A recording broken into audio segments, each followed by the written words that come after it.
Welcome to the GOAT District. I'm Theo Gremminger. I'm joined by fellow GOATs Dan Williamson and Andrew Schellenberg. And we have a special one tonight. You know, in previous years before we got on Player Profiler, we would do high-stakes roundtables, and these were really a great opportunity to hear from some of the very best players in the entire country, some of the most successful drafters around from the NFFC, from the FFPC. We had some very, very high-level FFWC drafters. We've had them all. And two of the best ones, in my opinion, are Chris Vaccaro and Billy Wasosky. They're both in the NFFC Hall of Fame. Chris Vaccaro is a former NFFC primetime overall winner. Billy Wasosky has won the RotoWire Online Championship. These guys are great. They've been on the GOAT District multiple times. They're honorary GOATs. Billy also dropped an excellent article on Player Profiler for our expert series. Highly recommend that one. And we had another writer, we had Andrew Schellenberg, who also wrote a tremendous piece, and he's dropping a main event one. How's everybody doing tonight? Chris, how are you?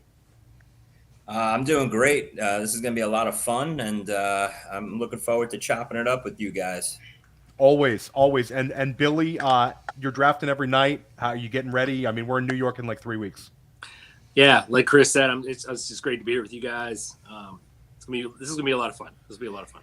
And Dan and I are booked an NFFC Super that we're doing together, and Dan has convinced me to do an FFPC Super bracket 2 hours before. So I'm going to be sitting in the draft room in Vegas on my computer for 2 hours before we draft. I mean, it's awesome. This is why we do it, guys. Andrew, are you drafting this week? Yeah, I got a slow main going on. I'm up in 2 picks, but the way this has been going, it'll be not till tomorrow mid-afternoon by the time I'm picking there. But, I'm in a slow main. I'm in a slow main right now. It's crazy. And Dan, how are you doing tonight, my man? I'm doing great. I'm in a ton of slow drafts, no mains yet. Those will be starting up in a couple weeks for me, but I've got just like a bunch of 250 best balls going, a bunch of the 125 best ball tourneys going. Plenty of underdog, all that stuff. So it's a little bit of everything everywhere, mostly in best ball streets right now, but we'll be switching over to the managed streets soon. I'm in like the underdog lifestyle right now. It's like I wake up, I put in a bunch of picks. I go to sleep, I put in a bunch of picks. Maybe you wake up a little early, you don't want to time out. It's crazy. But you know what? They're addicting, Theo. It's a lot of fun, right? It's a lot of fun. Yeah. So I got my pit bulls going. Now I'm into the pit bull. We got the little $75 one. I think I might max that. It's a 10 entry max, and it's the pit bull. So it sounds cool and it's a good time. But we're gonna get after it. Stick with us. We'll be back in 1 minute. We're gonna help you win some money this season.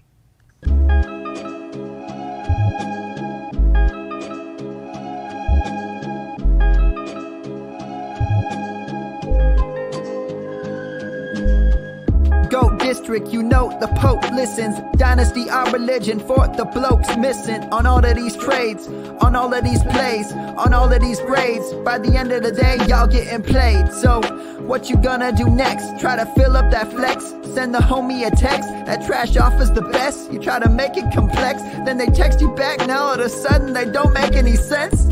Broaden your horizons, boy. Dynasty's not for the Simons, boy. These trades not for consignment, boy. Respect your opponent, y'all some piranhas, boy. This my advice from me to you.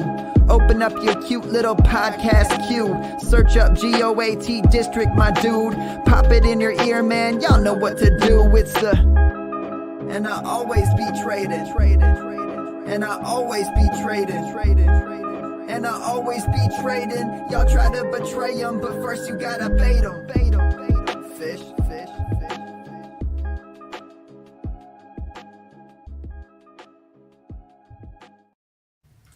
So welcome back to the GOAT District. Dan, we'll start with you on this one. Who's one guy that you're really having trouble with that, like, if there was any player in football right now that you could know their final stats for the season, who would it be? The guy that's given you maybe the most trouble, or maybe a guy that's going to unlock other teammates? For me, I've always said Deshaun Watson. And Chris got this question a couple weeks back, but I think it's a good one. Maybe the guy that you see with the biggest range of outcomes. What's on your mind when I ask you that question? Yeah, the first one that comes to my mind is Breece Hall. I would just love to know, what kind of stats he finishes with, because that probably tells me a little bit about how many games he plays, how effective he is, how that offense is running in general. So I think a lot of questions get answered there, and I think he's one of those guys that is a potential smash player. So if you can get him right, it could be worth a lot of money. How about you, Billy? Mine is Calvin Ridley. 2000, he was my, I was his biggest fan in 2021, and he, I remember you had loads of Ridley. He sunk a lot of my teams that year, but moving to Jacksonville now, there's a lot of talk. There's a lot of mouths to feed there now, and is he going to be a 260 point receiver, or is he going to be a 220 point receiver? Now he's being drafted like he's going to be like a 280 point receiver lately, because people are just taking him in the beginning of the third round, like consistently, like right after Higgins, boom. I mean, he's like automatic anymore. But that's the one guy that I just can't. I just don't know how they're going to utilize him in the offense. But so, if you could tell me what he's going to do, that'd be great. A lot of us would like to know the Calvin Ridley one, and I think that's a great answer, Billy, because it kind of unlocks. Does it mean Trevor Lawrence goes nuclear? Does it mean Christian Kirk suffers a little bit? Andrew, how about you? Who's the guy that's kind of your big range of outcomes guy? My pander to Theo pick is Geno Smith. Interested if he could support what he can support in that offense. Whether that's, I guess the question is whether that would prove that JSN was nuclear as well. I like Geno Smith. The other one I had, and hopefully I'm not stealing it. It's in my no lessons learned from 2022 bucket, but that's Kyle Pitts. I'd absolutely love to know if Kyle Pitts is a smash pick in that 4th, 5th round, or if he should have been a stay away from me. How about you, Chris? Anybody jump into mind tonight? Yeah, I know a couple weeks ago, Theo, on the show, I said Tyler Lockett. So, it's similar to the Geno, to get a little peek in that Seattle offense. But I'll go with George Kittle, actually, for the same reason, because if I know George Kittle's end of the year stats here, I know whether or not I can add or fade him in that Kyle Pitts, Darren Waller range of tight end. But more importantly, am I in on 2 big receivers? Debo at the end of the 3rd round, when those wide receivers, that wide receiver range starts getting a little murky. Can I include him in that Calvin Ridley range, mid to late 3rd, as well as Ayuk in the 5th? There is Ayuk going to perform? If there's no Kittle there and Kittle craps the bed, I would move Ayuk up a full round and Debo up a full round. I love the answers, guys. I think these are really, really good process. For me, it's Deshaun Watson, just because we're seeing Browns kind of get pushed up. And also Deshaun's in like that quarterback 9 range, where if he's going to return back to like top 3 type quarterback production, then waiting on QB and just taking Deshaun is the answer this year. Or is he going to play like he did last year? Yeah, Billy, go ahead. Sorry, I want to ask a quick question because I just had this conversation. I made a bet on it. Just off the top of your head, how many touchdown passes for Deshaun Watson this year? It's a wide range, and you also have the Nick Chubb on the ground stealing those touchdowns. I think the Browns are going to score points, though. Right. Passing touchdowns, just passing. I have under 30.5. Ooh. I would have said 30. I was going to throw 30. On my 20, yeah. I mean, I think a bull case is 35. I think like everybody would walk away with 35 and be super excited. But I don't see him going like 35 is like Joe Burrow the last 2 seasons. So you'd return value at ADP. Nobody wants to see him throw 28 touchdown passes, Billy. So I know that. Don't put that out there. Okay. We'll start with you on this one, Billy. Who's the guy that when you entered the draft process, you were more enthusiastic about taking than today? And who's the guy that you are on the flip side, you're less enthusiastic to take him today than you were when we first started? Like a guy that you've kind of maybe faded off of and a guy that you kind of grown into wanting. My fade's pretty easy right now, and he's a lot of people's fades. Is J.K. Dobbins. Yeah. I just can't get on board with that right now with the way things are going with him and his contract and everything else. So I've kind of been off of him. I'll take him in the mid to late 7th if he falls sometimes. But other than that, I'm off with J.K. Dobbins for those reasons. My guy that I have changed a little bit on is, and I like the guy, but he's always banged up. But the offense, and they're talking about how great he's doing, is Mike Williams. I'm slowly moving him up my board. I think he's in range in that late fourth now, where he was more of like a mid to late fifth. He's starting to climb up my board a little bit. It's funny, he dropped to like wide receiver 30-ish Yes. in those OCs, and now you're starting to see him go like wide receiver 24 to 27 range. People are kind of like, okay, fine, we're back on Mike Williams, and people love stacking him with Herbert. Love your answer on Dobbins. That's definitely mine. I looked at Andrew and I had this conversation, months back about how like you felt super dangerous drafting J.K. Dobbins in a good way. Like he's the cheat code in the fifth, and now I don't want any part of him in the sixth. So things change. How about you, Chris, for this one? Well, a guy that I thought coming into this draft season I'd be totally out on, but now the more I read about it, the more I hear the camp whispers and everything like that. Gabe Davis, believe it or not, guys, a lot of people got burned by him last year, but when you start hearing, stories about he fought through the whole season with a high ankle sprain. He caught it in week 3. Played through it for like the next 8 weeks. And even when you look at his numbers at the end of the season, they weren't that bad. So, if you could paint a picture here of, him toughing it out for the season, you get him attached to Josh Allen in this offense. And for the price he's going, he was going in the 90s on the draft board. Now he's starting to move up to the 80s and now 70s.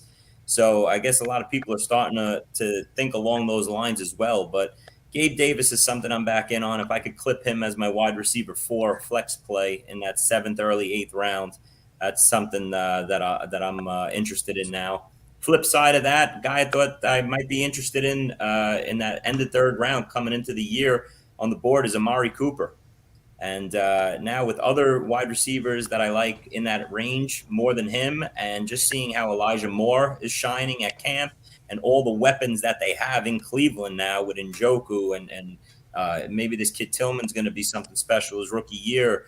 And, Donovan Peoples-Jones. I don't know if there's too many mouths to feed for Amari Cooper to give back 3rd round value when you look at the other receivers that are there surrounding him on the draft board.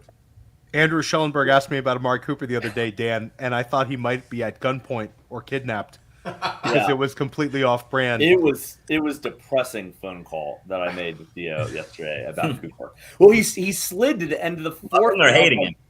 I was like, should I just do it? And the thing is who I'm going to blame? And it's his birthday today, so I kind of feel bad. And this is like plays with only 2 people in the audience. It's hungover as fuck's birthday.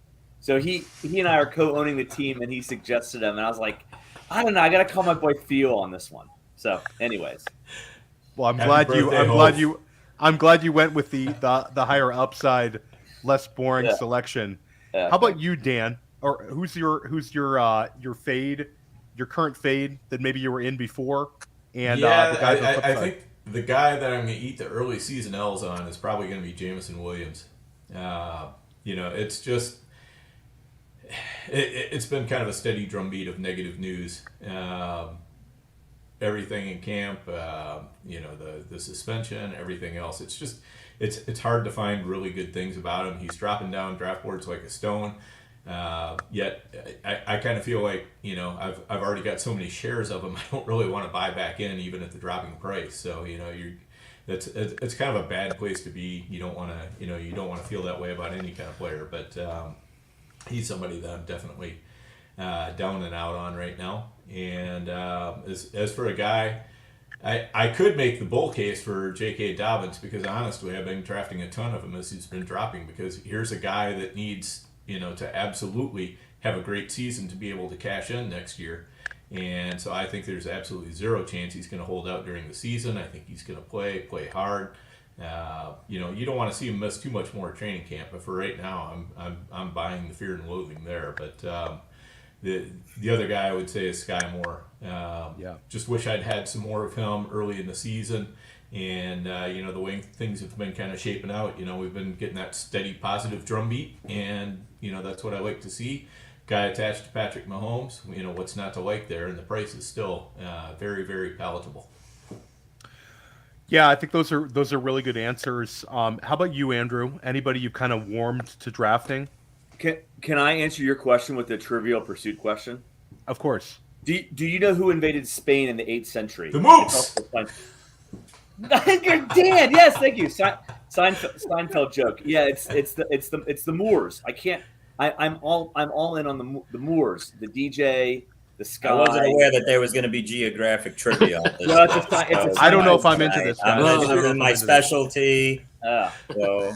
The problem is it's a Seinfeld joke. Anyways, I'm backing on the Moors, all of them except for Rondale.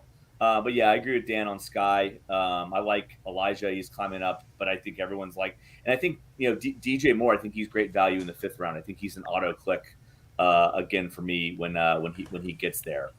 In terms of player that I'm out on, it's I guess these running backs here. In that 4th, 5th round.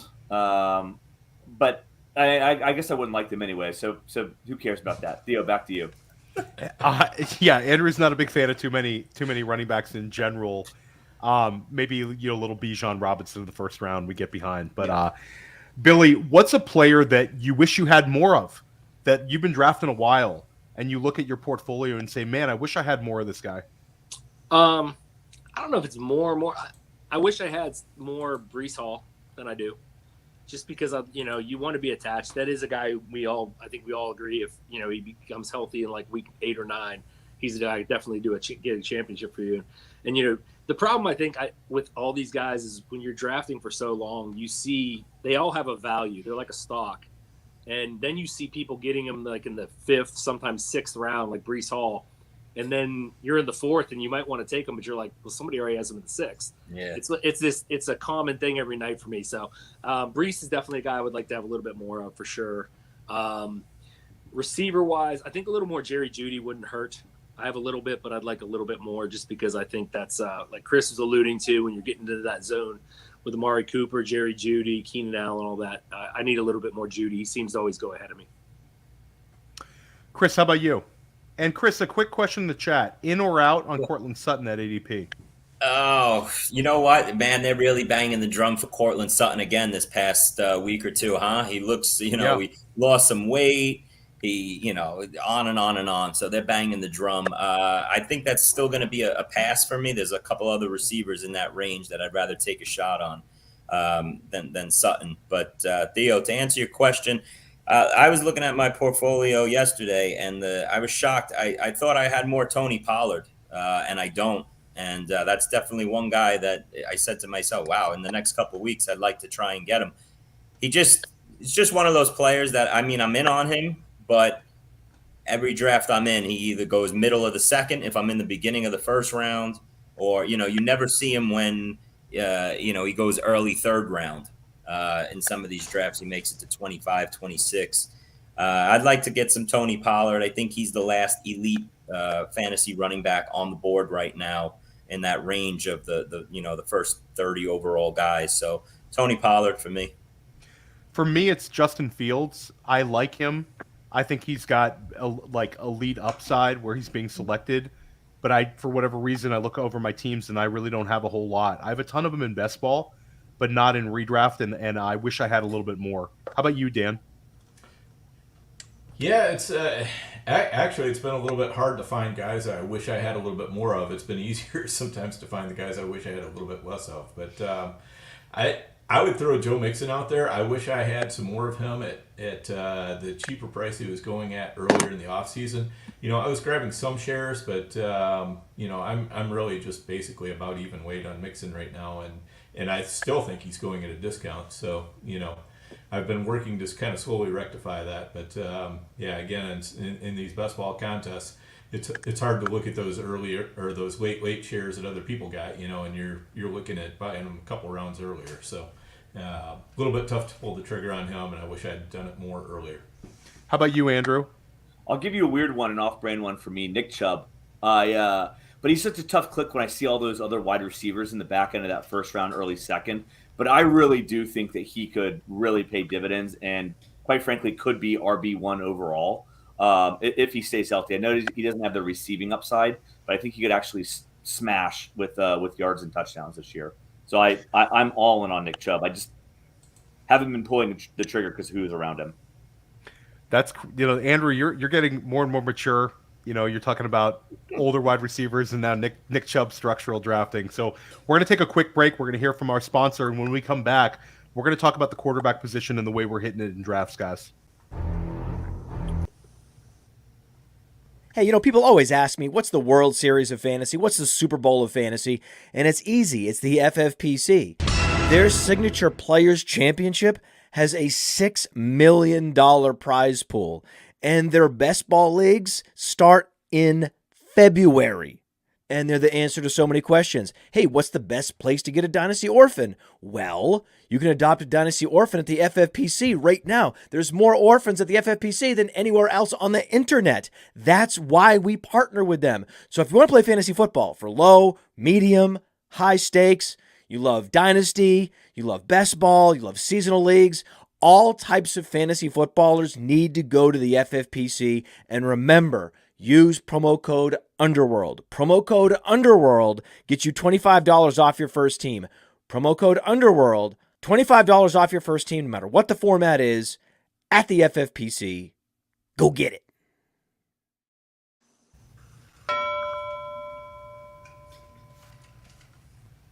Welcome back to the GOAT District. So, guys, just to clarify for our audience, we have a lot of people who are tuning in who play FFPC. FFPC, you're talking about 4-point passing touchdowns. The NFFC, where Chris and Billy play predominantly, and Dan and I play a lot of, it's 6-point passing touchdowns. The ADPs are slightly different. So, for example, in a $350 FFPC contest right now, Patrick Mahomes goes off the board right around like pick 23, pick 24. But in the NFFC, Patrick Mahomes is going off the board at 14, 15. That sounds about right in these 350s recently, Billy? Yeah. So it's a little bit more ADP cost that you've got to put in to get an elite quarterback, just to preface that. So right now, guys, are you spreading out your quarterback exposure? And if you're going to look at most of your teams, is there a quarterback that you, at this point in draft season, have more of? And let's focus this on redraft. Best ball, I think we're probably a little bit more spread out in general. But on your redraft teams right now, Chris, is there a specific signal caller that you see more often than not, or are you pretty spread out? I'm pretty spread out, but I've been letting in online championship season. I'm just letting the board come to me. I'm not chasing quarterback. I'm not moving them up. It seems, I have a bunch of 6th round Trevor Lawrence shares, late 5th round, early 6th round Justin Fields shares as well. Any of these elite 8 quarterbacks, I love them all. It's crazy. This season you look at, every year you're like, all right, I'm in on these couple guys in the rankings at the top, out on these guys. This year I see it differently. I like everybody all the way up until Deshaun Watson, who I feel should be included in the elite 8 guys, but you get a 2-round discount on Deshaun Watson in NFFC drafts. His ADP right now over the last week is 77th overall. So I always know in the back of my head, hey, if I'm not going to completely pass on quarterback and punt it to put in a collection of guys after the 10th round, well, I know, all right, I can always move up Watson to the 6th round. So, Lawrence, Fields, and I think 4 out of my last 5 drafts, I've gotten Burrow in the 4th round in the past 10 days because everyone's running scared from him. So Burrow's catching up on my ownership as well. So I'd say that middle tier right now of Burrow, Lawrence, Fields are my 3 highest owned quarterbacks. Yeah, I'm kind of with you. I've kind of been all over the place, but when the mid-tier quarterbacks present themselves, and like of the high-end guys, like I have a good amount of Herbert, a good amount of Burrow, and a good amount of Lamar Jackson. Again, I wish I had more Justin Fields, who's kind of right after those guys. I just don't have the Hurts, Mahomes, Allen exposure. I have a little bit of Josh Allen because once in a while he falls, but I haven't really pulled the trigger, and it's not because I don't like those guys. It's just somebody in my league usually likes them more. And then I've also gone with the wait on quarterback where I've gotten Dak Prescott. I drafted with Andrew. We ended up with a Daniel Jones, Geno Smith build that I thought was pretty good. So I've been kind of fluid with the quarterbacks this year. And I think, like Chris said, Theo, real quick, the Hurts, Allen, Mahomes discussion in the middle of the second round. I mean, even Mahomes and Hurts, you saw them going in that 10 to 15 round in NFFC drafts in June and July. Now they're all starting to slide back a little bit to where they're all second rounders and sometimes early third rounders. But are you passing on those three guys because you're trying to get that second elite player in that second round at the wide receiver or running back position? Do you feel it's more valuable this year to start off your draft with two monsters, whether it's a receiver or any combination of receiver running back, and that's why you're fading the three elite quarterbacks? I think that's a big topic for players right now, is what to do when you're facing those three quarterbacks in the second round. Yeah, I mean, for me, I see that the wide receiver position dries up for the really elite guys, and I think that's a fact. I mean, I think once we get past like the second round, you're talking about losing volume. Billy brings up guys like Ridley. Like, people are hopeful that they're going to get those targets. Like, the true monsters are gone. And in the NFFC, it's even more so. But FFPC, like, Olave doesn't go in the third anymore. If you see him in the third, it's a not a common draft. So I do think you do lose a lot of value. And I also think we look at historically where the QB1 overall is not usually drafted as QB1 overall. It's not like, when's the last time that happened where one goes one? Allen almost had it last year. But I think there's value with those big three. But I just, again, push comes to shove, I'm going for the elite running back or elite wide receiver more often than not. And then I'm happy to take those almost elite guys. How about you, Dan? Where are you at right now with quarterback drafting? Yeah, so I haven't done as much on the NFFC. So I think on the FFPC, it kind of sets up a little bit nicer to draft the elite quarterbacks, because most of your really heavy hitters at wide receiver are off by the time you get to the end of the second round, into the third round, where the elite quarterbacks are going in FFPC. So for me, I've got almost 18% Mahomes. I've got 12% on Hurts. I'm less on Allen. I've been kind of drafting Mahomes and Hurts at the expense of Allen, so that's why those numbers are both boosted. But yeah, I don't have a problem getting them right there.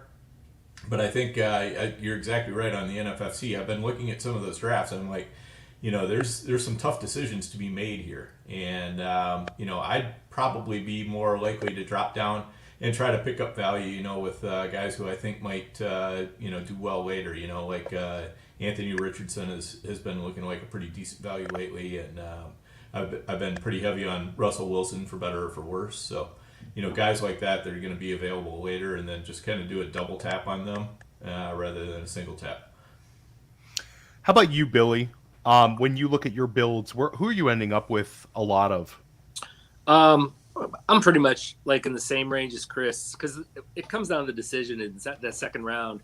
Like you were saying, it all depends who's there. Like the other night, I had a choice. I was at 4, and it was between Olave and Josh Allen, and I took Olave because I said, okay, but I ended up getting Trevor Lawrence in the 6th, so it's like I think that worked out well.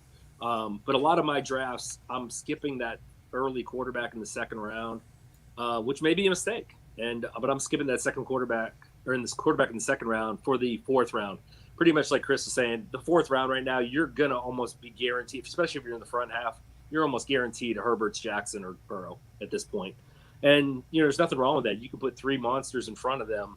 But that third round's tricky. Like that third round is always like the taboo round every single year in fantasy football. Like there's so many busts in that round that just don't produce. So this year, I don't know what to do with that round. It's tough because those receivers, they're not all going to be good. We know this. Yeah. But I think what you were saying too about the quarterbacks, you're saying about you don't see the number one.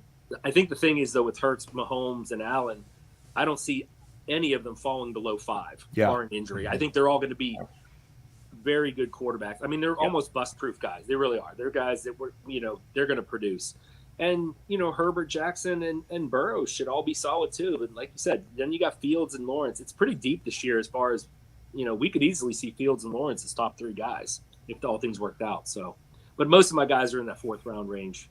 Probably a little bit more Herbert and Jackson, a little less Burrow, but that's where I'm at right now. Billy, Andrew, you did I only have one NFFC. I think it's next week or the week after. It's the Silver Bullet. Can you get good quarterback value in that 5th, 6th round? Because I think, and maybe this is a Billy Chris question, because like I see it as both a wide receiver and running back dead zone. So maybe Billy, this is what you were getting at. So to educate me quickly in what I'm stepping into the next couple of weeks, like can I get a good quarterback in that 4 through 6 range? It seems like yeah, if Burrow, Lamar Jackson's still there in that early 4th. Burrow's going to move up, I think, in the next couple of weeks. I think everybody's getting the discount on Burrow right now, late 4th. You're never going to see Burrow in the 5th. You're going to start to see him move back to the early 4th, late 3rd in another week or two. So it's discount season right now on Burrow. But to answer your question, 6th round, you're just at the point of clipping Lawrence or Fields. But it's a 50-50 proposition in any draft. And then otherwise you have to pull up Watson, like Billy was saying, maybe? Say that again? Otherwise you have to pull up Watson. Otherwise you could get 7th round Watson. Okay. Yeah, if you're in the beginning at the NFFC, remember, because it reverses, if you have like a top 4 pick, a lot of times Fields and Lawrence don't make it to the end of the 5th. They just, because people look at the receivers and running backs, just like you said, it's a dead zone, and they're like, just take my quarterback. This makes sense here. So, because I can get the same guy the next on the flip. So, I think if you really want a quarterback, if you really feel good about like a Lawrence, Herbert, or Burrow, take them in the 4th to be guaranteed what you want. Got it. So, guys, Chris brings up Joe Burrow moving up in ADP. Who is going to be our August riser? The guy that is going to be going a lot higher when we draft in Vegas and New York City than today. And there could be a number, any position. Dan, we can start with you on this, and feel free to give two guys you see as getting the big old momentum, or keep it at one. Yeah. So I don't know. I think we're probably going to be looking at I want to say Justin Herbert as well as Joe Burrow is probably going to end up going quite a bit higher at the quarterback position. Alexander Madison might get steamed up at running back. That's somebody that if he continues to just not really have that much competition for the job, people are going to look at that Vikings offense and they're just going to say, hey, I'll take all those touches, and even if he's not the greatest running back in the world, he'll still do something with them. Chris. I'm shocked it hasn't happened in this past week already, but Javonte Williams, he's going to wind up being on the rise here. If he shows us anything in the preseason here, which I think he's scheduled to play in the 2nd week, it's weird. It's weird to me how we're all still loving Breece Hall. Most fantasy analysts, they're still in on the 4th round Breece Hall. A lot of people banging the table for 3rd round Breece Hall and how he's a league winner, but yet he hasn't hit the field yet other than running in a straight line. Javonte Williams seems to be way ahead of him and is on the practice field day in and day out, and he's still sitting in the 7th round in drafts on a nightly basis here. So Javonte Williams, he's gonna start skyrocketing up. I think by the time September comes, if he shows us anything, he might be in the late 4th, 5th round. And one other, we've already saw it. We've already seen it the last week. But Jahmyr Gibbs is going to find himself in the 2nd round of every draft come September. He might be in the 1st round of drafts after that Chiefs game. He has about 9 or 10 catches. That's the other thing there. I was actually talking to a friend today. He was like, "Are we going to see like late 2nd round Gibbs in a couple of weeks?" And I'm like, "Well, you know what? After the Thursday nighter, if he drops 27 points on him, you might see him at the turn in the 1st, 2nd round. Who knows? The hype is out of control right now for Gibbs and Ridley at the wide receiver position." I was sitting next to Billy at a NFFC draft 2 seasons ago when we saw Amari Cooper go 5 overall after that Tampa Bay Dallas game. So you got to love the drafter amazing. It's wild. It's amazing what that one Thursday night game does to the draft board. It's like, you know what? I just did months and months of prep on the draft board. And then because of one game, I got to flip my whole mind for the Friday and Saturday drafts because of what we saw for one game. It's crazy. Kelsey goes 8 for 130 and 2 touchdowns that game. He's going to start going 1st and 2nd overall the next day. 100%. I think that game could be a lot of points. I think it'll be a very high total game. I hope Gibbs has a hell of a game. I hope he just absolutely smashes. There you go, Dan. Dan, There you go, Dan. I'm already fading him in the third. I'll have no problem fading him in at the turn of the first second. Dan, let me go back to you though. At what point do you start drafting Javonte, if at all? Is it? I mean, if I'm seeing him playing in preseason games, that's telling me something. I'm still worried about the Saquon effect, from a couple of years ago, where he can be handling training camp and he can be getting in there and taking carries and all that. And number one, he's just not really himself, or number two, he starts getting compensatory injuries. So I'm still very, very leery about him. You can tell me that that's because I'm just I'm going down with the ship of my own advice, and maybe that's true. But on the other hand, I've seen too many injured running backs too many times where it's just I don't have a great feeling about it. Yep. No, you got a good read on that. That's why I asked the question.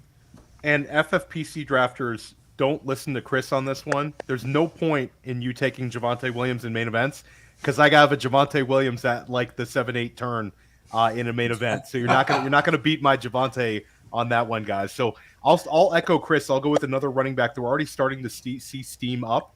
And I think if the Damian Harris injury is anything, James Cook is going to be like RB20 by the time we draft in Vegas. Like, I think that's people are already steaming up. He's already making big plays in practice. He's the kind of guy that we want to like because he's a back who can catch the ball. He's got the unknown upside. James Cook, that's the answer. Can somebody answer me a very stupid question? Yes. What does Jahmyr Gibbs offer that James Cook doesn't? Come on, Dan, with the Jahmyr Gibbs hatred here. Speed, Dan. Lots of speed. Speed and also a higher receiving. How much did Twitter blow up the other day when he roasted that linebacker on the touchdown, the wheel route out of the backfield? Oh my God! I said, there you go. There's second round Gibbs right now. Give me A-Chain. Give me Cooks. I'll pass on the bloated price on Gibbs. Who is your riser, Dan? The guy that you think is gonna like really, really fly up the boards in the not the Thursday night guys, but the besides those guys. No, I got to pass to somebody else. I already answered this one. So. Oh, apologies. I got one for you, Theo, and I got a way to play it too. One of Zay Flowers or the bait man, and then my way to play it is then to draft the one who fell a few rounds. I think somebody in that offense is going to pop. Put this in the bucket of like Garrett Wilson falling to the 13th round, 12th round in our varsity last year, Dan and Theo. So something's going to happen with that receiver crew. I'm buying into the Ravens offense. I like Lamar Jackson as a quarterback. And I think Odell's the odd man out. That's why I chose the other two. I think you could play it either way, but I want the arbitrage if their ADPs move in different directions from each other. So right now, the top three wide receivers at ADP are Justin Jefferson, Jamar Chase, and then Tyreek Hill has jumped Cooper Kupp because of the slight injury. So let's call Tyreek Hill wide receiver 3, and let's call Cooper Kupp wide receiver 4. If it's a wide receiver that's not among those 4 that finishes as wide receiver 1 overall this season, who is it? Billy. Got to go with the riser. This guy I've liked for a long time, but he's getting expensive. Is ARSB?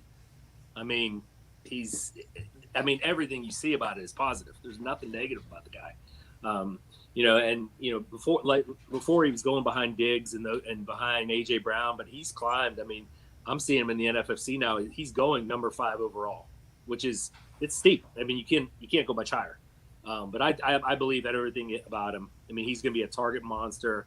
They're talking about getting him more downfield throws this year. He's decent in the end zone for his size. So that would be my guy for sure. That could finish number 1.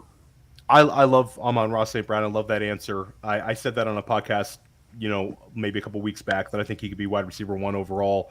Like, he could be a 125 reception guy this year. Yeah. We've already seen him go over 100, and he's 23 years old. Dan, who are you on as a wide receiver that could absolutely blow up this year? I mean, I think you can make a case for a lot of guys, but I'll throw out a case for the guy who probably is, people least want to make a case for, that probably has one of the better chances. That's Devontae Adams. And I think it's just going to be basically sheer volume. Garoppolo, for as long as he's healthy, is probably going to be just targeting him relentlessly. There's just not a whole lot else going on in that offense that I'm really excited about. So, I think he could have a huge target share there. I love that one. And Dan, he's the kind of guy that you're getting right now in the second round too. So if Dan is correct on that, that's the league winner. Even though it's a guy that's won leagues before, he's just sitting there at like pick 15. You're not having to push him up to 10 at all this year. Andrew, who's your wide receiver that you're looking at? I think there are shorter odds that are probably better bets because they're shorter odds, but I like the longer odds because he's sitting in the third round. And what if the original Higgins rhymes with Higgins just catches all of Jamar Chase's touchdowns, and he actually has the blow-up season with Burrow? So I like the longer odds of Higgins as a long shot here. I love that. Chris? My answer is the same as Billy. If it's not one of those top 4 guys off the board, it's going to be Amon-Ra St. Brown. I think he's in for a huge season, but I'm going to go with another second rounder, and that's Garrett Wilson. Yeah. Simply just because, the kid's a stud. He's got the huge QB upgrade, and Aaron Rodgers, it can't be undersold how much of a genius Aaron Rodgers is and how much he's going to help a kid like Garrett Wilson develop. You see the clips of him talking and directing him where to go. You saw it on Hard Knocks last night. Just he could take a kid under his wing and teach him all the things that, he's a freak and he can do everything athletically, but mind-wise, where to be, what they're thinking, the same page with a quarterback. Back shoulder throws, just like he always used to have with Devontae Adams. I think Garrett Wilson could go over 1,500 yards this year and have a monster season. And most importantly, what I think could help him the most is day in and day out going up against the best corner in the NFL in Sauce Gardner. When it comes to game day every Sunday, Garrett Wilson's not going to be facing a cornerback that's as good as what he sees in practice all week long. Love that answer. The hype train was rolling after that Hard Knocks. I love seeing the connection. He'll be first round real soon. He'll be going in first. Staple. Your thoughts on the Billy? answer? Billy, it's funny you say that, and I'm sorry, Theo. Oh no, go ahead. I feel like there's so many people that are saying this guy's going to keep coming into the first round. I feel like we're running out of spots in the first round of players that are going to come into the first round.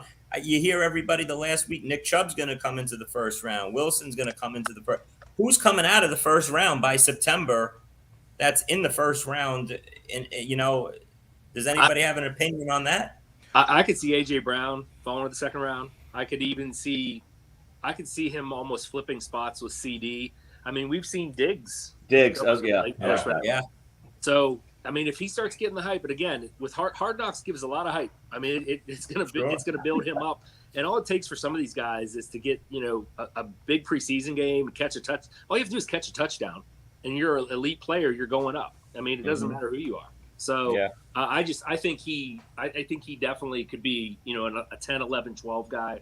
Before we that's why that turn is so nice and comfortable to sit in. It's very comfortable. And like Dan, you got studs straight through the middle of the second round. You're walking away with 2 studs at the turn. Yeah, like Dan was saying, you're going to get, you get Devontae Adams is your number 2. I mean, what's wrong with that? Yeah. I love some of these answers, and I think going back to what Chris said, I think that this year is a little different because I think it's slightly flat from like 8 through 15. Where we all have our personal preferences, and I do think you'll see more and more kind of unique builds. Lou Weber, who's a very experienced NFFC player, very successful one, did a tweet on this about all the variance he's seen in these 350s in terms of like where guys are going at their peaks and lows. And I think it's a little bit different than in some years. But yeah, these wide receivers, they're you bring up AJ Brown, like AJ Brown could be wide receiver 1 overall. This could be his year where he goes absolutely nuts on the touchdown catches. So we you see a lot of, this year's guy, this year's Josh Jacobs or this year's Cooper Kupp last year. And we chase previous seasons, and it's not necessarily the best process, but we're going to do it anyway because it's a lot of fun. Dan, who is this season's potential Josh Jacobs, a running back that's getting drafted as either a back-end RB2 or a RB3? that you could see just go nuts and give you like top 5, 6 production? Yeah, they're and it's not necessarily a guy I have a ton of, but you could see Isaiah Pacheco be that guy. If he indeed is going to be more of a receiver and be a all-purpose 3-down back, that's kind of what you're looking for. But the thing is with Josh Jacobs, he had to get knocked down first before he could be cheap, and then he's bouncing right back up. So it's a little harder to find a player like that who's really been knocked down this year. That I think can jump that high.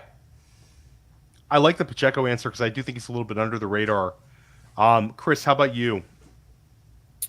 Well, I mean, if we're talking this year's Josh Jacobs, it's somebody that nobody wants on the board in that 6th through 8th round at running back, and I think we talked about him already. His name's J.K. Dobbins. Yeah. What happens when J.K. Dobbins shows up at the in the last week of August, gets a couple weeks of practice in, and he's in a Todd Monken high-powered, fast-paced offense, and Gus Edwards actually got banged up today.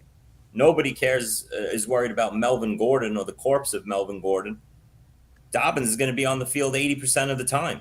If he chips in anything in the pass game here, J.K. Dobbins might be a 12 to 14 touchdowns game, 12 to 14 touchdown scorer this year in that offense. So I loved what I saw out of J.K. Dobbins the last 6 years, and I thought I'd be very high on him. The only thing holding me back is this contract situation, but at the right price right now, I'm taking him off the board every time. Damn, Billy, we got to reassess our fade. Me and Billy usually are thinking the same way, but me and Billy are opposite on this one. Yeah. Sorry, do you want me to go next? Yeah, go ahead, Billy. So, I thought about this question. I'm thinking to myself, you're looking for a guy who's going to get 300 carries. I mean, that's what Jacobs got last year. And I don't know if that exists, like we can see it on the round. But if there's a caveat with this, if someone gets hurt week 1, and we don't like to wish on injuries on anybody, A.J. Dillon could be the guy that could, because he's the type of guy who could carry the load. I mean, he's huge. Yep. A.J. Dillon could have an opportunity. I think he's getting pushed down enough where he's going in that 9th, 10th round. And I like him there. You can get him as your flex or your RB3 all day long, sometimes a 4. He doesn't have the flash of some of these other guys, but you look at through that 6th through 8th round, which Chris was talking about, a lot of these guys are just straight up pass catchers, and they're just not going to have that volume on the ground to run, as far as the rushing volume. But I think we're going to need an injury for somebody to have that happen, I guess is what I'm saying, to be that good of a player like Josh Jacobs was last year. I had A.J. Dillon is this year's Ramondre Stevenson, so they didn't go quite as bold. But that was Davis Maddock, I think, last week here on Player Profiler. But I love that. I like one. Aaron Jones. I like Aaron Jones a lot. I just, again, it would take something severe to happen. But that's what wins leagues sometimes. Aaron Jones has been fortunate with his injuries. That's the one thing about Jones. Like the last few years, and he is 27 years old now, 28 even. 28, I think. 28. So yeah. Andrew, who's your answer for this one? I don't think this player's going to get the 300 carries at all, but I'm going to go the discarded route, and I'm going to say Antonio Gibson. I could see resurgence from him. I think he was playing parking lot attendant last year, this time in the preseason, and at a minimum, he's not parking lot attendant. So I could see him popping. I think we saw it in obviously in college, his receiving chops. So maybe he gets there from the perspective of receiving plus Bieniemy adds a jolt in the offense. Dan. Anybody else to add about Antonio Gibson? Gibson, no, not really. I mean, I think Andrew's pretty much right. If if something happens to Brian Robinson, either injured or ineffective or whatever, Gibson's got a pretty straight shot there, and he does have the skill set to do it. I like a lot of these answers. For me, I liked Rashad White in the chat, and then Cam Akers is a guy that I think is going to return big value, kind of where he's being drafted. And he, much like Miles Sanders and Josh Jacobs, those guys were about the same age as we're looking at with Akers this year in terms of his experience in the league. And I think just look at who the guys behind him on the Rams, where his competition is so little. and plus the way that Akers finished up last season, I'm in on him. I want to start with Dan on this one. Last year we had tight end production in a big way from two veterans, Evan Engram, who everybody talks about because he finished the season in such an impactful way, and then we also had Tyler Higbee, who had the random 100 target season. He was definitely the beneficiary of Cooper Kupp missing, but at the end of the day, he still gave you those, top 6-ish numbers at the tight end position. Who's a tight end 2, Dan, that you could see kind of, really returning value where he's being drafted? Yeah, so I think there's answers even further down the board than that. But what I like a lot is Dalton Schultz has a big path to targets down in Houston. Their wide receiver room just really is very unproven or proven not great. So I think Schultz is going to be one of those guys. Higbee I still like this year just because of the fact that if Cooper Kupp has any more injury problems, Higbee's probably getting a massive load of targets. And I'll also throw out there Sam Laporta, who's kind of also in that same range. So he appears to be the guy who's number one with a bullet in the Detroit offense at tight end. He's got nobody to compete with, really. Yeah, and I'll say that I love Dalton Kincaid, but he's kind of going to keep moving up. He'll be an August riser. I think Gerald Everett, though, is kind of under the radar right now, and we're all talking about how much we like Justin Herbert. Everett's like a cheap David Njoku. So you're getting like an arbitrage David Njoku play, and we saw how successful Dalton Schultz was in Kellen Moore's offense. Gerald Everett had a nice season last year 2 for him in Los Angeles. I could see him having just like that random big tight end season. Chris, give us a tight end you're on right now. You know what? I really like that tight end 2 range, and we mentioned a couple of them. Kincaid, I've been drafting a ton of, along with Laporta. I'm not scared of these rookie tight ends their first year. I know, like most of us, we want to fade rookie tight ends, but I'm in on both of those guys. I love Higbee. I love that call just because that defense is so bad. They're going to be playing catch up in all their games. And he's got a clear path to being the second target in that offense. So it could be him. But, let me throw out one name we didn't mention, and that's Cole Kmet. For them to give him $50 million, I think they want him to be the second target in this offense. I worry about if Fields can evolve into, the passing passer that we hope he can be.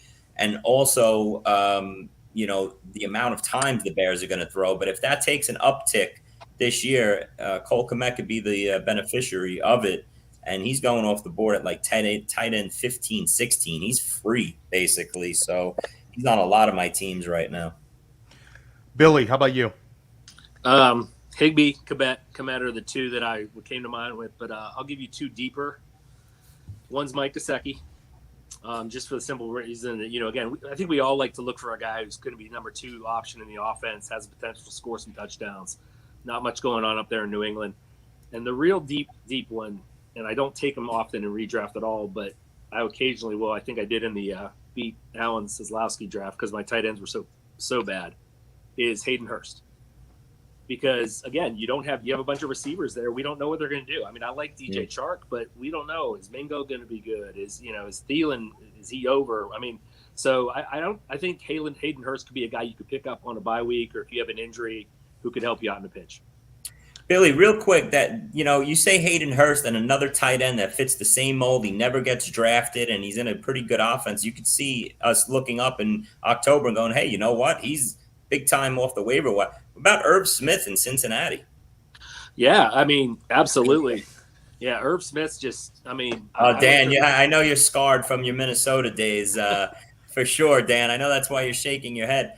I'm just saying, Hayden Hurst bounced out of town, and yeah, Hayden Hurst is twice the tight end that Irv Smith is. So, well, this is like I don't draft so I pretty much ignored the Freiermuth and Njoku zone, and I go deeper. And if I don't get Kincaid or Laporta or Kmet or Higbee, that's where I just say, okay, screw it, I'm just going deep, and I get a Gesicki, I'll get a Hayden Hurst and stuff, and I'll piece it together.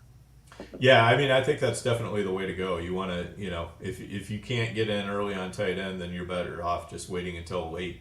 And when I say late, I mean, you've got to be 9th, 10th round or later to be starting to think about drafting tight end if you whiff on the first couple guys. Jake Ferguson is the guy I'd throw in there instead of Irv Smith, though. It's just being somebody who's probably a better football player. I mean, Irv Smith is basically fast. He can run in a straight line, fall down, but he's not really good in the end zone. He has a hard time staying healthy. I would just rather take my chances with Jake Ferguson a couple rounds later, same bye week, everything. It's just, he's even got a good quarterback. So, I don't know. I am totally scarred by Irv Smith, though. Never I can tell. We need to get Dan some therapy for. Yeah, he needs some therapy for his Irv. It's terrible because I took way too much of him in Dynasty, which did not help the situation when he turned out to just be junk. Minnesota Vikings fans, I've gotten to know a few of them over the years, and Dan definitely, our friend Austin Martin, they all have like kind of this kind of depressed self-deprecation, like from thinking they're going to lose the big game and stuff like that, and they definitely get spurned. And I know he's done with her, so for sure. But he's in on Jordan Addison, so there is hope on the horizon for future Minnesota guys crushing. Andrew, how about you? Give us a tight end that you look at as a big value. You sickos somehow named all tight ends from 13 to 36, except for one name. So I'm going to be forced to say it, much to 1912's delight. But I guess Hunter Henry is the only name left for me to say now, since you guys grabbed every other 24 names. No, I actually like it's sicko, just like Hunter Henry. Tyler Conklin, with maybe an Aaron Rodgers connection, if he somehow lasts the preseason with cement in his cleats. Former player profiler analyst Josh Larkey, that's his like sleeper tight end to finish very high this year. So you're right there. That's you and Josh against the world. Does he also make cement in the cleats jokes? I don't know. We'll have to check. Incorporate that. Yeah. So guys, we're nearing an hour, but I think this is an important one. We saw last year how impactful it was for these second-year wide receivers. You see, Amon-Ra St. Brown, Jalen Waddle, those guys all beat their ADP and kind of smashed it. But Devonta Smith really, really smashed it. Was like wide receiver 39, finishes, as an easy wide receiver 1. Let's take Chris Olave and Garrett Wilson out of the equation because those guys have already gotten steamed up. Which second-year wide receiver that is not Garrett Wilson and Chris Olave scores the most fantasy points this season? Start with Billy. And I had these guys close, but I'm going to say Christian Watson. I mean, I think just the offense he's in a little bit more. I mean, I know the other guy that I'm thinking about is going to be mentioned here in a moment, probably by someone else, and you could easily see him as well. Can I name a dark horse? Yes. Sky Moore. Ooh. Wow. Sky Moore's the dark horse, but in my opinion, but I don't know if he would need something probably to happen to Kelsey to get there. But Christian Watson's the guy who I know people are on him right now, but I think he's the guy that I would go with as far as, because I just think Jordan Love's going to lock into him this year, and just they could have something pretty special. It's Watson for me as well. I think he could go absolutely nuclear this year. I took Jerry Jeudy over him this week in a main, but it's usually been Watson head to head, just because of the upside. But I think Jeudy versus him is a big decision because I think they both could have big seasons, but one of them could go absolutely nuts in that range they're being drafted at. But it's Watson for me as well. I love your Sky Moore that answer, Billy. That was awesome. Andrew Schellenberg, who is your second-year wide receiver, non-Wilson Olave? Yeah, similar to the longer bets, bigger payoff, if this was truly an odds bet. But I would go Burks here. I don't necessarily think Burks will finish over Watson. I think Watson feels obvious, especially when you take the Olaves off the board. But if I had to choose between the Dotson, Burks, and Pickens tier, I think you get Burks later, and that'd be where I'd go with the odds for this pick. Dan. Yeah, Burks would have been my slam dunk pick before the Nook signing. But even after that, I mean, I still think that there's a decent chance that Nook could just give him cover and Treylon Burks could still explode. So I don't mind making that Burks bet with Andrew at all.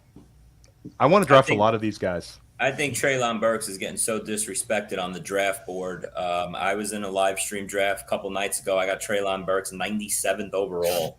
Oh, Wow. and I had to look Congrats. twice. Yeah, I had to look twice. That had to be the latest in online championship season. But I didn't think he should fall that far down the board, even when Hopkins signed. I thought it was a positive for him. So I'm probably going to wind up owning a lot of Treylon Burks, and I'll go a little different. I did love Billy's Sky Moore under the radar answer. That would have been mine as well, but. People are frowning on this guy, but I still think Drake London's going to get double-digit touchdowns this year in Atlanta. I think the kid's a stud. The way he can elevate on jump balls, you're going to see a lot of times. If it's not Bijan running it in inside the 5, there's going to be a lot of jump balls to Drake London in the end zone. So I'll say Drake London. Everybody who's watching the stream, please smash the like button. This has been just tremendous. Dan, why don't you let everybody know who's coming on tomorrow night and where they can find that show? Yeah, so tomorrow night, make sure you get on the GOAT District feed. We'll be dropping some tweets on that right away in the morning. But we're going to have Nelson Sousa on, the franchise, as he is known, and an absolutely fantastic player and analyst. So, when you're talking about greats in the NFFC, you got the two guys sitting right here tonight, and then you got Nelson tomorrow night. So that's a pretty good 1-2 punch. So make sure you go over to the GOAT District channel, check it out over there. We'll be going tomorrow night at 9:00 Eastern. And make sure you get Theo and Nelson's New York Super draft plan out of Nelson tomorrow night if you can, for me and Billy. All right. We're gonna write it down on a piece of paper. I will do that. Yes. Yeah, and I'd like to say real quick that nobody needs to draft any more online championships after what Chris did the other night from the 12. He mentioned he got Treylon Burks, but he didn't mention he got Joe Burrow at 4.12 and Christian Watson at 5.1. So, I mean, you might as well just skip the money. Theo would say, running pure. Christian Watson at the 5.1. I mean, those guys must have been asleep at the wheel for NFFC. I'm sitting there watching it going, you got to be kidding me. Hat tip. The tourists showed up for that one, and they let Chris have a lot of fun. I imagine. Andrew, welcome. Let everybody know where they can find you, Andrew. On X/Twitter, AM Schellenberg. Maybe I got one more article on me, but mainly I'm just on the message board, seeing when Florida State heads to the Big Ten for lots more money. Either that, or when Florida State gets all the PIF Saudi investment fund money to be able to buy their way out of the ACC. So that's where you can find me trolling those message boards. I love it. Billy, definitely check out Billy Wasosky's article that you dropped on our expert series. We'll retweet it sometime soon. But it was really, really just great about such a successful player like yourself. I mean, I really, truly believe you're one of the best drafters in the country, Billy. And that was really an honor to have you write that for us for Player Profiler. Let everybody know where they can find you. And Billy, you also wrote for the Black Book this year again, correct? I did. So let everybody know where they can find that as well. So I'm at Billy Waz 88. I probably don't post as much as you guys do, but I'm out there doing that. And I did write for the Black Book. If you're interested in picking that up, all goes to a good cause and everything. So, yeah. Billy's not a bad auction player either. He'll be going head to head against Chris and Dan. I will be a neutral observer at those drafts, guys. Chris, let everybody know where they can find you. Twitter, Chris Vaccaro, GST, and I'm back again this year, my 4th season with The Athletic. I'll be getting that going in the next couple weeks, writing articles on a weekly basis straight through football season. So check me out at The Athletic. No, for sure. And definitely if you enjoyed this, I had a B-Bag Batoba on press coverage. We covered a lot of the high-stakes strategy and this sort of show. And yeah, definitely tune in GOAT District for Nelson Sousa on the GOAT District YouTube channel. And then I'm going to be on Friday for a press coverage with Scott Barrett of Fantasy Points, who's super sharp and a really, really good follow. Make sure you smash the like button. Make sure you subscribe to the GOAT District podcast, because Dan is also dropping a number of podcasts that can really help you in the Dynasty side. Those are great. And then for all of our viewers watching here on Roto Underworld Player Profiler YouTube, we're going to have Scott Bollinger, aka Jax Falcone of the Undroppables and the Undrafted, coming in the GOAT District. Like Chris and Billy, he's been in the district many times. Every time he comes on the show, he brings the absolute heat with his takes. He's super sharp. and we're going to get back to a little bit of Dynasty conversation. I know Billy wants to outlaw Dynasty conversations in August, but we'll do a little bit of Dynasty and a little bit of redraft. I want to outlaw him by like June. There you go. But I'll There you settle go. for- I'm with Billy on this one. Well, we'll get Scott's redraft takes as well, guys. That'll be a lot of fun. But thanks for tuning in. Definitely smash the like button. Stick with the district all summer. We're gonna help you win some money. Hey, I want to take a moment to thank you for tuning in. It's important to me that all of our media be free. This is only possible because of you allowing a true independent sports media enterprise to thrive unlike any other in the business. So please subscribe to the All In Package to continue to make all of this possible, to ensure that all of our stats, information, data, content is available to you, especially you, the people that get the site and get the show.